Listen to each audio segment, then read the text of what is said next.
الحمد لله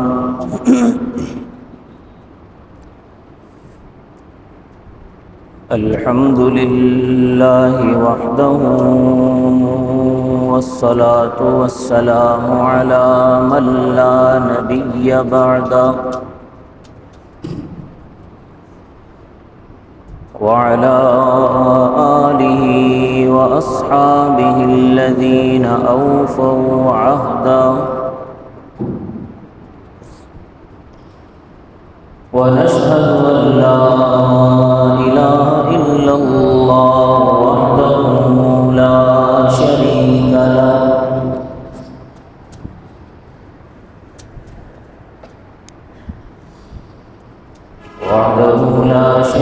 له، في الخلق والأمر،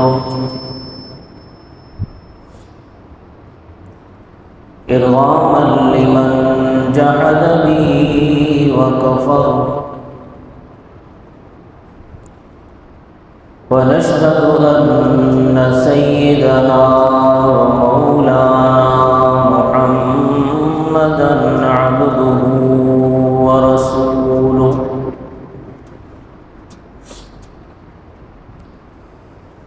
صلى الله تعالى عليه وعلى آله وأصحابه الذين هم خلاصة العرب العرباء، وخير الخلائق بعد الأنبياء،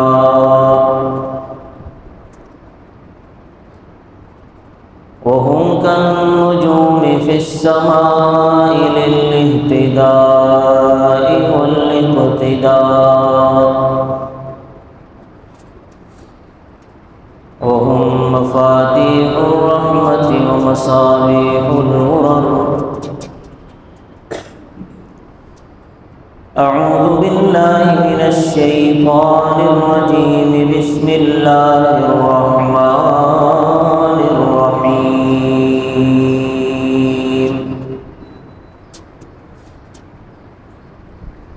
لقد كان لكم في رسول الله أسوة حسنة لمن كان يرجو الله واليوم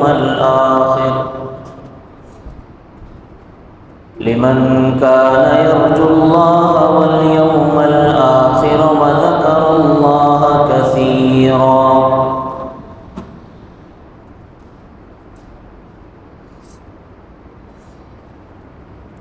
وقال تبارك وتعالى في مقام آخر: هو الذي بعث في الأميين رسولا منهم يتلو عليهم آياته ويزكيهم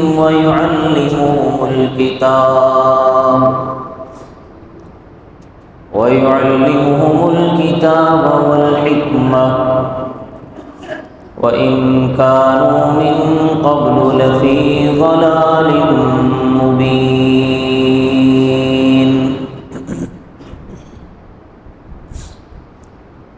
قال النبي صلى الله عليه وسلم: إن العلماء ورثة الأنبياء، وإن الأنبياء لم يورثوا دينارا ولا درهما، وإنما ورثوا العلم، فمن أخذه أخذ بحظ وافر. صدق الله العظيم. رب اشرح لي صدري ويسر لي أمري، واحلل عقدة من لساني يفقهوا قولي. رب زدني علما، رب زدني علما، رب زدني علما. سبحانك لا علم لنا إلا ما علمتنا، إنك أنت العليم الحكيم. تمام حضرات درود شریف پڑھیں۔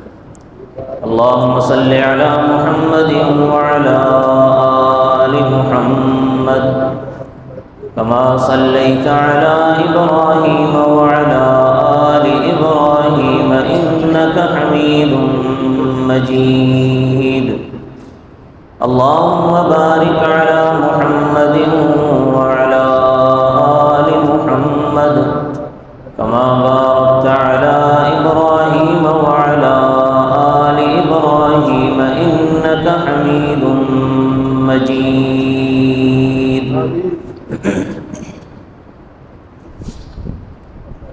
معزز سامعین گرامی قدر، میں نے آپ حضرات کے سامنے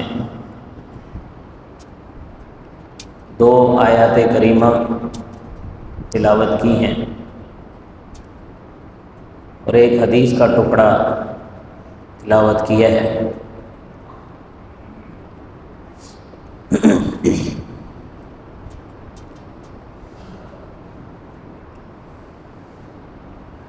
آیت کریمہ اللہ تبارک و تعالی نے فرمایا لقد كان لكم في رسول الله اسوة حسنہ،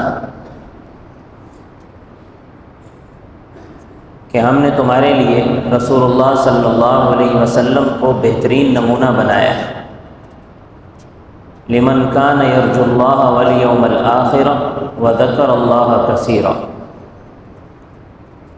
جو اللہ سے اور آخرت کے دن سے ڈرتے ہیں، وذکر اللہ کثیرا، اور اللہ کا ذکر کثرت سے کرتے ہیں، ان کے لیے رسول اللہ صلی اللہ علیہ وسلم کی ذات میں نمونہ ہے۔ دوسری آیت فرمایا هو الذی بعث فی الامیین رسولا منہم یتلو علیہم آیاتہ، کہ ہم نے امیین میں رسول بھیجا یتلو علیہم آیاتہ، تاکہ وہ ہماری آیتوں کی یعنی قرآن کی تلاوت کریں، ویزکیہم، اور ان کو پاک صاف کرے، ان کا تزکیہ کرے، ویعلمہم الکتاب والحکمہ، اور ان کو کتاب اور حکمت کی تعلیم دے، وَإِن كَانُوا مِن قَبْلُ لَفِي ضَلَالٍ مُبِينٍ، اس سے پہلے یہ سب کھلی گمراہی میں تھے۔ اور جو حدیث کا ٹکڑا میں نے تلاوت کیا ہے، نبی اکرم صلی اللہ علیہ وسلم نے ارشاد فرمایا ان العلماء ورثۃ الانبیاء، علماء انبیاء کے وارث ہیں۔ ان الانبیاء لم یورثوا دینارا ولا درہما، انبیاء کی وراثت مال و دولت نہیں ہے، دراہم و دنانیر نہیں ہے۔ وانما ورثوا العلم، انبیاء کی وراثت علم ہے۔ فمن اخذہ اخذ بحظ وافر، جو اس سے لے گا تو وہ بہت بہتر لے لے گا۔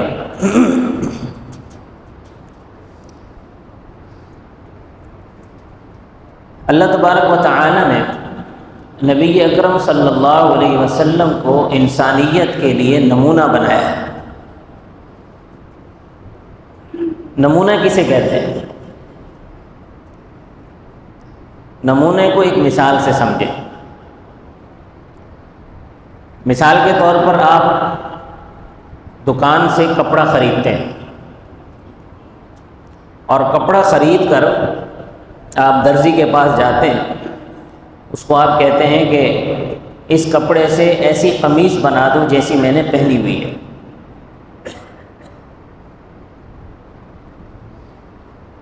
تو یہ جو قمیض آپ نے پہنی ہوئی ہے، آپ وہ قمیض اس کو دے دیتے ہیں اور درزی کو کہتے ہیں کہ بالکل اس جیسی قمیض بنا دو۔ تو یہ جو قمیض آپ نے دی ہے یہ نمونہ ہے،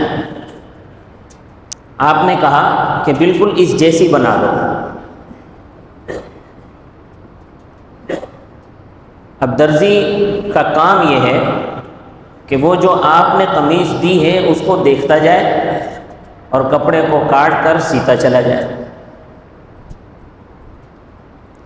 یعنی اس قمیض کے جتنی لمبائی ہے اس کی لمبائی اتنی رکھے، جتنا وہ کھلی ہے اتنا کھلا رکھے، بازو اس کے جتنے لمبے ہیں اتنے رکھے، جتنے کھلے ہیں اتنے رکھے، یہ اس کا فرض ہے۔ اور جو آپ نے نمونہ دیا ہے اس نمونے کے مطابق وہ قمیض تیار کر دے، آپ جائیں اس کے پاس، آپ اپنی قمیض کو دیکھیں جو آپ نے اس کو کپڑا دیا تھا، اگر تو اس نے اس نمونے کے مطابق تیار کیا ہے جو آپ نے اس کو دیا تو آپ خوش ہو جائیں گے، خوش ہو کر آپ اس کو اس کی جو مزدوری ہے وہ بھی دیں گے اور اس کی تعریف بھی کریں گے۔ لیکن اگر اس نے آپ کے نمونے کے مطابق تیار نہیں کی، آپ کی قمیض کم لمبی تھی اس نے زیادہ لمبی کر دی، آپ کے بازو کم کھلے تھے اس نے زیادہ کھلے کر دیے، تو صرف یہ نہیں کہ آپ کو وہ پسند نہیں آئے گا بلکہ آپ اس سے لڑیں گے کہ بھائی میں نے آپ کو جو نمونہ دیا تھا اس کے مطابق تو آپ نے تیار کیا نہیں، آپ اس کو مزدوری بھی نہیں دیں گے، الٹا اس سے جھگڑا بھی کریں گے کہ بھئی آپ نے کیسی قمیض تیار کر دی، آپ تو مزدوری کے حقدار ہی نہیں ہیں۔ اب وہ درزی آپ کے سامنے دلائل دیتا رہے لاکھ کہ جی دیکھو لمبا قمیض میں نے اس لیے بنایا، اس کی دلیل یہ ہے، میں نے اس لیے بنایا، وہ برا لگ رہا تھا، یہ اچھا لگ رہا ہے، آپ اس کی کوئی دلیل نہیں سنیں گے۔ اور آپ کا اس سے اگر جھگڑا ہو جاتا ہے، 4-5 عقلمند آدمی جمع ہو جاتے ہیں اور آپ سے پوچھتے ہیں کہ بھائی کیا مسئلہ ہے، آپ ان کو بتائیں کہ بھائی میں نے اس کو نمونے کے طور پر اس قمیض دی تھی اور اس کو کہا تھا کہ اس کے مطابق تیار کر دو، اس نے اس کے مطابق تیار نہیں کیے، تو وہ جو 10 عقلمند آدمی ہیں وہ بھی آپ کی حمایت کریں گے۔ تو الٹا یہ کہ آپ اس درزی سے کہیں گے کہ بھائی یہ آپ قمیض جو آپ نے سیا ہے یہ اپنے گلے میں ڈالیں، مجھے آپ میرے کپڑوں کے پیسے واپس کر دیں، میرا کپڑا خراب کر دیا آپ نے۔ یہ ہے نمونہ۔ اللہ تبارک و تعالی نے نبی اکرم صلی اللہ علیہ وسلم کی ذات کو انسانوں کے لیے نمونہ بنا کر بھیجا۔ مطلب یہ ہے کہ دیکھو اگر تم میری رضا چاہتے ہو، اگر تم مجھ سے جنت لینا چاہتے ہو، اگر تم آخرت میں سرخرو ہونا چاہتے ہو، اگر تم آخرت کے تمام جو انعامات ہیں ان کے حقدار بننا چاہتے ہو، دنیا میں بھی عزت کے ساتھ رہنا چاہتے ہو، تو یہ نمونہ میں نے بھیج دیا ہے، ان کے مطابق زندگی گزار لو تو میں تم سے راضی بھی ہو جاؤں گا، میں تمہیں اپنی جنت بھی دے دوں گا، میں تمہیں وہ تمام انعامات دے دوں گا جن انعامات کا میں نے وعدہ کیا ہوا ہے۔ یہ مقصد ہوتا ہے نمونے کا۔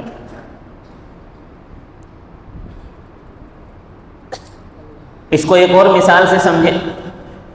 مثال کے طور پر ہماری جیب میں جو کرنسی نوٹ ہے، یہ نوٹ ایسا ہے کہ اس پر نقش و نگار بھی بنے ہوئے ہوتے ہیں اور اس پر وزیر خزانہ کی مہر بھی لگی ہوئی ہے، یہ حکومت کا ایک پاس شدہ نوٹ ہے۔ ہم یہ نوٹ لے کر اگر بازار میں جائیں گے تو ہمیں اس کی مالیت کا سامان ملے گا، لیکن اگر کوئی دوسرا آدمی اس سے بہتر کاغذ لے لے اور اس پر نقشے بھی اس سے بہت اچھے بنائے اور آپ وہ کاغذ لے کر بازار میں چلے جائیں تو آپ کو اس کی مالیت کا سامان ملے گا؟ نہیں ملے گا۔ کیوں نہیں ملے گا؟ کہ جی یہ پاس شدہ نہیں ہے، اس کے اوپر وزیر خزانہ کی مہر نہیں ہے۔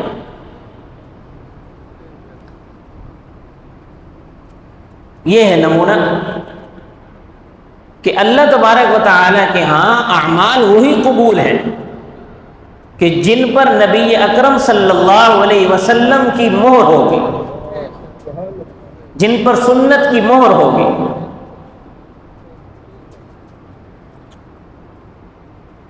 جن پر نبی اکرم صلی اللہ علیہ وسلم کی سنت کی مہر نہیں ہے، وہ کتنے ہی خوبصورت اعمال کیوں نہ ہو، وہ دکھنے میں کتنے زیادہ اچھے لگتے ہوں، اللہ کے ہاں وہ قابل قبول نہیں ہے۔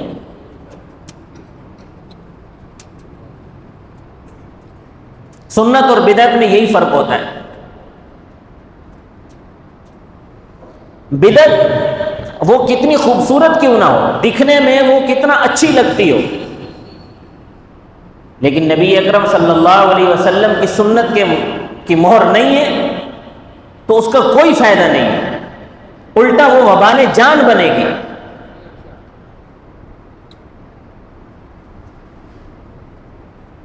مثال کے طور پر اذان ہے،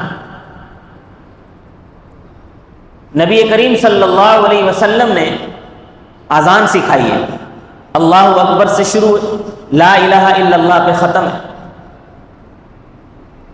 حضرت بلال کو اذان سکھائی، ابو محذورہ کو اذان سکھائی، عبداللہ ابن ام مکتوم کو اذان سکھائی، اللہ اکبر سے شروع، لا الہ الا اللہ پہ ختم۔ اب اگر کوئی آدمی یہ کہے کہ جی آخر میں تم صرف لا الہ الا اللہ کہتے ہو، محمد الرسول اللہ کیوں نہیں کہتے؟ کیا تمہیں محمد الرسول اللہ سے چڑے؟ اور وہ اس پر دلائل دے اور اذان میں آخر میں لا الہ الا اللہ کے بعد محمد رسول اللہ کا اضافہ کر دے اپنی طرف سے، تو آپ اس کو اذان مانیں گے؟ اب دکھنے میں تو بڑی خوبصورت بات ہے، دکھنے میں تو خوبصورت ہے کہ کلمہ پورا پڑھا جا رہا ہے، لا الہ الا اللہ محمد رسول اللہ پورا پڑھا جا رہا ہے، دکھنے میں تو یہ بڑی خوبصورت بات ہے، لیکن چونکہ نبی کریم صلی اللہ علیہ وسلم کی سنت کی مہر نہیں ہے اس پر، تو یہ قابل قبول اذان نہیں ہے۔ اسی طرح اگر کوئی آدمی یہ کہے کہ جی نبی کریم صلی اللہ علیہ وسلم کا ارشاد ہے کہ کوئی کام شروع کرنے سے پہلے بسم اللہ پڑھا کرو،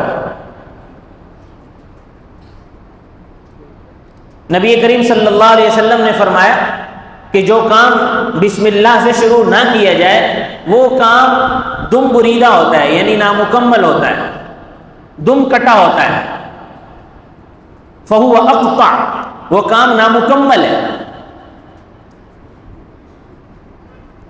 تو اب اگر کوئی آدمی کہے کہ جی میں تو اذان سے پہلے بسم اللہ الرحمن الرحیم پڑھوں گا پھر اذان شروع کروں گا، وہ سپیکر کھولے اور بسم اللہ الرحمن الرحیم پڑھے پھر اس کے بعد اذان شروع کر دے، اب دکھنے میں تو یہ کام بڑا خوبصورت ہے کہ جی بسم اللہ ہی پڑھ رہا ہے نا، اور کیا کر رہا ہے،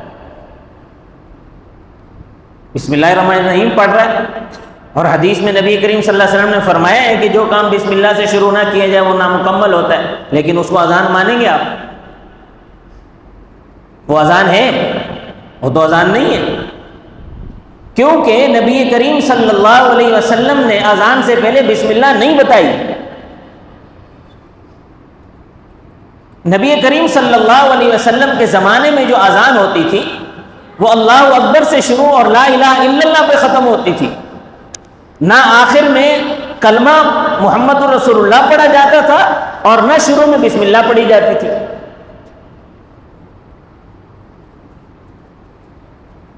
اور یہی مقصود ہے۔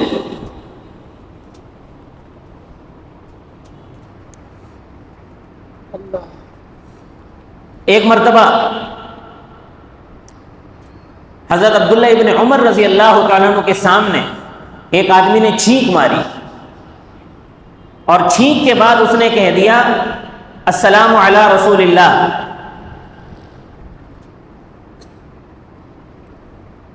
حضرت عبداللہ ابن عمر نے اس کو فوراً ٹوک دیا۔ حضرت عبداللہ ابن عمر نے اس سے کہا ما علمک رسول اللہ صلی اللہ علیہ وسلم ہکذا، کہ نبی کریم صلی اللہ علیہ وسلم نے ہمیں تو اس طرح نہیں سکھایا جیسے تم کر رہے ہو، اور ساتھ میں یہ بھی کہا کہ میں بھی رسول اللہ پر درود پڑھتا ہوں، ایسا نہیں ہے کہ میں رسول پر درود کا مخالف ہوں، میں رسول اللہ صلی اللہ علیہ وسلم پر درود پڑھتا ہوں، لیکن چھینکنے کے بعد رسول اللہ صلی اللہ علیہ وسلم نے درود نہیں سکھایا، بلکہ کیا سکھایا؟ حضور صلی اللہ علیہ وسلم نے فرمایا جب کسی کو چھینک آئے تو وہ الحمدللہ رب العالمین کہے، یہ صرف الحمدللہ کہے یا الحمدللہ علی کل حال کہے، درود تو نہیں پڑھنا سکھایا. حضرت عبداللہ بن عمر تو چونکہ بدعات کے بڑے سخت خلاف تھے، اس لیے انہیں فوراً ٹوک دیا. اب بظاہر دکھنے میں تو یہ بڑی اچھی بات تھی کہ ایک آدمی کو چھینک آئی، چھینکنے کے فوراً بعد اس نے درود پڑھ لیا، یہ تو بڑی اچھی بات تھی. لیکن حضرت عبداللہ بن عمر نے اس کو ٹوک دیا. کیوں؟ کہ رسول اللہ صلی اللہ علیہ وسلم کی سنت یہ نہیں تھی. حضور صلی اللہ علیہ وسلم کی سنت یہ تھی کہ جب چھینک آئے تو الحمدللہ کہا جائے، الحمدللہ علی کل حال کہا جائے، یا الحمدللہ رب العالمین کہا جائے.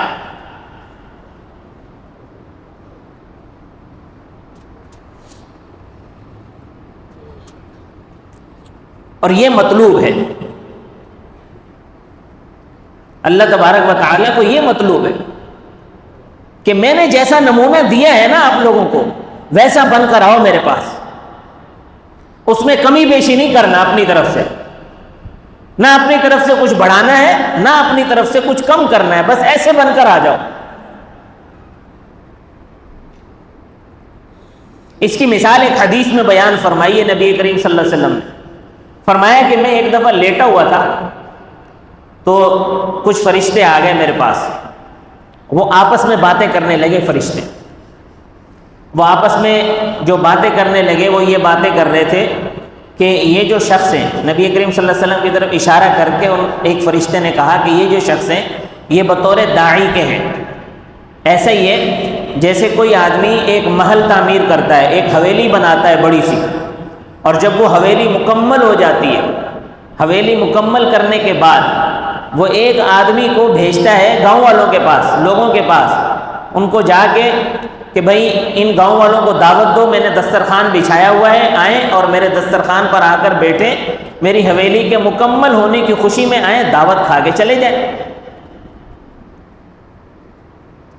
تو جو آدمی اس حویلی میں آتا ہے اس دسترخوان پر آ کر کھانا کھا لیتا ہے، جو نہیں اس سے وہ حویلی کا جو مالک ہے وہ خوش بھی ہو جاتا ہے، اور جو آدمی نہیں آتا اسے کھانا بھی نہیں ملتا اور حویلی کا مالک اس سے ناراض بھی ہوتا ہے کہ یہ نہیں آیا.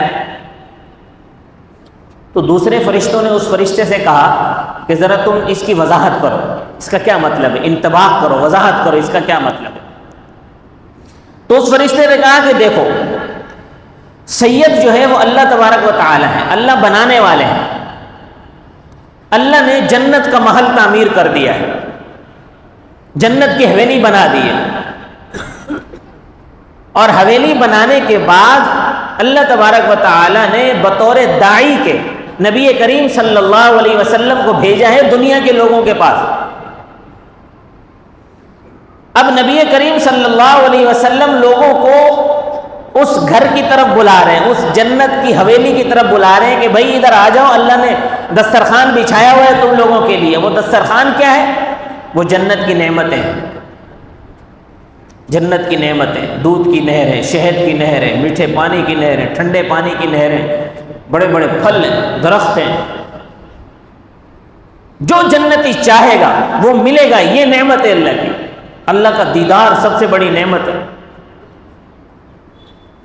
تو یہ دسترخوان اللہ نے بچھا دیا ہے اور یہ دسترخوان اللہ کی نعمتیں ہیں.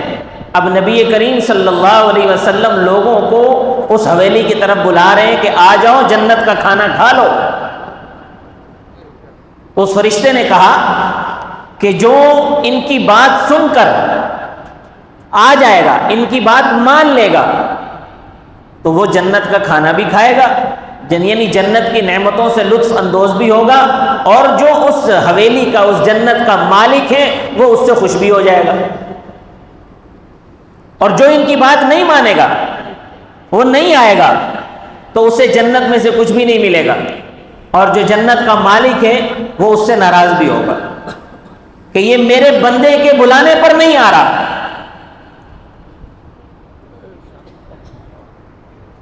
تو حضور اکرم صلی اللہ علیہ وسلم کو اللہ نے نمونہ بنا کر بھیجا، جنت کے دسترخوان کا داعی بنا کر بھیجا. آپ صلی اللہ علیہ وسلم جنت کے دسترخوان کے داعی ہیں. اور اللہ تبارک و تعالی نے یہ واضح کر دیا لقد کان لکم فی رسول اللہ اسوۃ حسنہ کہ یہ جو میرا داعی ہے اس کی طرح بن کر آ جاؤ میرے پاس تو جنت کی ساری نعمتیں تمہاری ہیں۔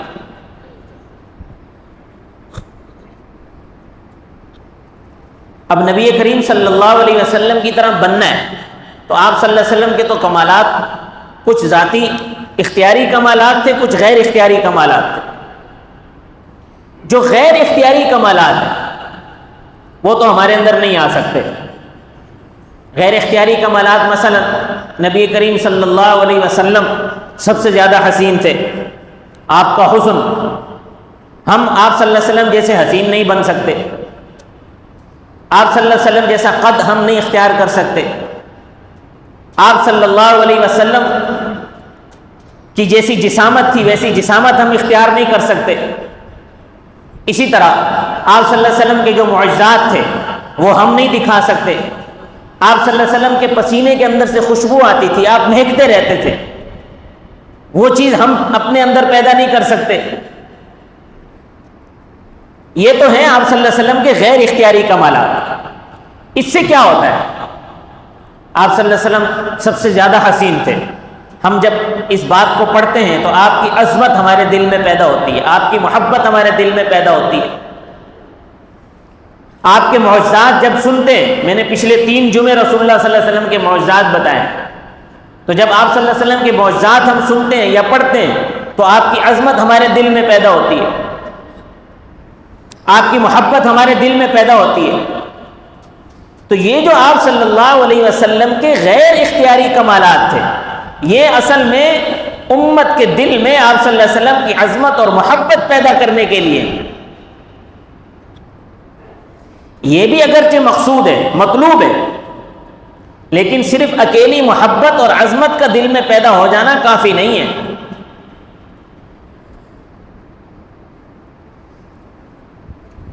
انبیاء کے بہت سارے واقعات قرآن کریم کے اندر موجود ہیں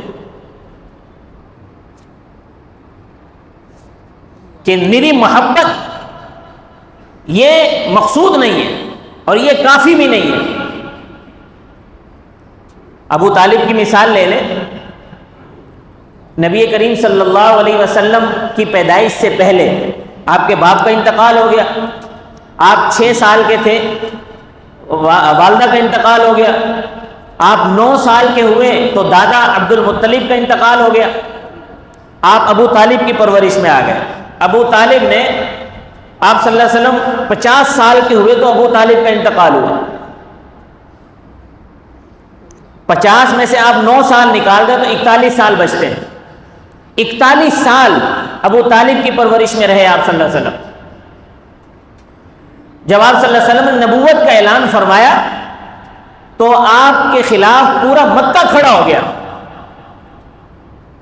آپ کے لیے جس ہستی نے سینہ سپر ہو کر مقابلہ کیا کفار مکہ کا، مشرکین مکہ کا، وہ ابو طالب تھے۔ ابو طالب کو اتنی محبت تھی اپنے بھتیجے سے، لیکن آپ کو معلوم ہے کہ جب ان کے انتقال کا وقت آیا تو حضور صلی اللہ علیہ وسلم نے ان کی منتیں کی کہ میرے کان میں کلمہ پڑھ لو۔ انہیں کلمہ نہیں پڑھا، کلمہ نہ پڑھنے کی وجہ سے انہیں جہنم سے خلاصی نہیں ملے گی، اگرچہ کم ترین عذاب ابو طالب کو ہوگا لیکن جہنم سے خلاصی تو نہ ملی۔ تو اس لیے صرف محبت یہ کافی نہیں ہے، عظمت کا دل میں ہونا یہ کافی نہیں ہے، بلکہ نبی کریم صلی اللہ علیہ وسلم کی طرح بننا مطلوب ہے۔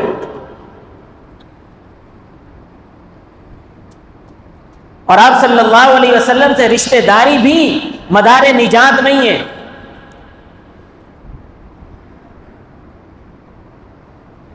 حضرت نوح علیہ السلام کے بیٹے کا واقعہ قرآن میں موجود ہے، بیٹا تھا لیکن غرق ہو گیا۔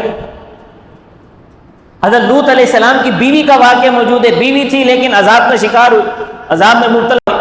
حضرت ابراہیم علیہ السلام کا والد عذاب میں مبتلا ہو گیا۔ تو کسی نبی سے رشتہ داری ہونا بھی یہ مدار نجات نہیں ہے۔ نبی کریم صلی اللہ علیہ وسلم نے حضرت فاطمہ الزہرا سے کہا، باپ اور بیٹی کا کتنا بہترین رشتہ ہوتا ہے، کتنا پختہ اور مضبوط رشتہ ہوتا ہے۔ حضرت فاطمہ سے کہا کہ بیٹی اعمال لے کر آنا قیامت کے دن، ورنہ میں تمہیں آزاد نہیں کروا سکوں گا، میں تمہیں چھڑوا نہیں سکوں گا، کیونکہ مطلوب یہ ہے کہ نبی جیسا بن کر آؤ، نہ اس میں کمی کرو نہ اس میں زیادتی کرو۔ تو نبی کے ذمہ اللہ تبارک و تعالی نے 3 کام لگائے۔ یتلو علیہم آیاتہ، قرآن کی تلاوت کرنا، ویزکیہم، تزکیہ کرنا، دلوں کو صاف ستھرا کرنا، تزکیہ کہتے ہیں کہ صاف ستھرا کرنا، ویعلمہم الکتاب والحکمہ، کتاب اور حکمت سکھانا۔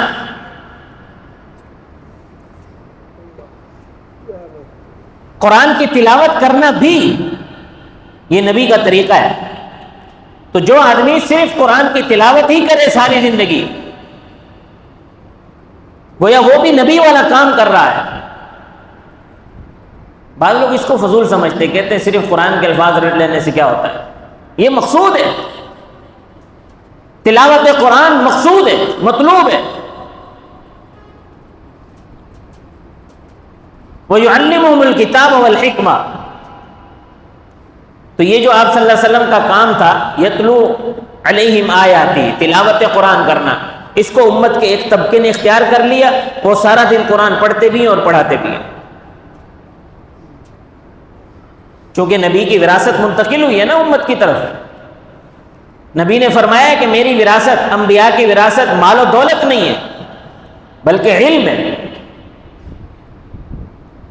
تو امت کے ایک طبقے نے اس کو لے لیا اور وہ سارا دن قرآن پڑھتا ہے اور پڑھاتا ہے، سارا دن قرآن پڑھتا ہے اور پڑھاتا ہے۔ دوسری چیز تھی کتاب اور حکمت کی تعلیم، اس کو علماء نے لے لیا، وہ سارا دن کتاب و حکمت کی تعلیم دیتے ہیں اور خود بھی اس پہ غور و فکر کرتے رہتے ہیں۔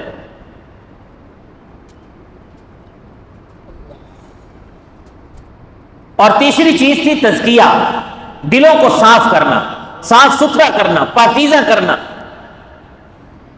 اس چیز کو صوفیاء نے لے لیا۔ اب وہ لوگ لوگوں کے دلوں کو صاف کرتے ہیں۔ تو اگر کوئی آدمی دین پر چلنے کی کوشش کرتا ہے، دین پر چلنا چاہتا ہے، نبی کریم صلی اللہ علیہ وسلم کی ذات کو سامنے رکھ کر ان کے جیسا بننا چاہتا ہے، تو اس کو کسی بھی قسم کی شرمندگی میں مبتلا نہیں ہونا چاہیے، کم تری کا احساس اس کو نہیں ہونا چاہیے۔ کیونکہ عام طور پر ہوتا یہ ہے کہ جو آدمی نیا نیا دیندار بنے، لوگ اس کا مذاق اڑاتے ہیں، کہتے ہیں مولوی بن گیا، دیکھو مولوی بن گیا۔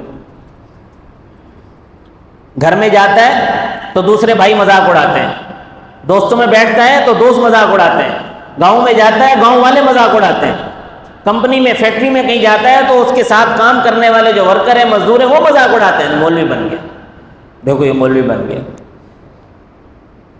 اب وہ اپنے آپ کو کوئی کمتر مخلوق سمجھنے لگ جاتا ہے کہ میں نے کوئی جرم کر لیا ہے، کیا ہوا ہے۔ تو یہ مذاق اڑانا یہ کوئی نئی بات نہیں ہے۔ حضرت موسیٰ علیہ السلام جب فرعون کے پاس گئے تھے، عصا ہاتھ میں تھا، کپڑے پرانے سے تھے، پھٹے پرانے کپڑے پہن کر جب فرعون کے پاس گئے، فرعون نے حضرت موسیٰ علیہ السلام کا مذاق اڑاتے ہوئے کہا، انا خیر ام ھذا الذی ھو مہین، کہ میں اس سے بہتر ہوں یا یہ کمتر درجے کا آدمی مجھ سے بہتر ہے۔ مہین کا معنی ہوتا ہے کمتر آدمی، بے قدر آدمی، جس کی کوئی قدر نہ ہو۔ فرعون نے کہا کہ میں، حضرت موسیٰ علیہ السلام کے پاس تو نہ کوئی فوج تھی، نہ کوئی لشکر تھا، نہ ان کے پاس مال و دولت تھا۔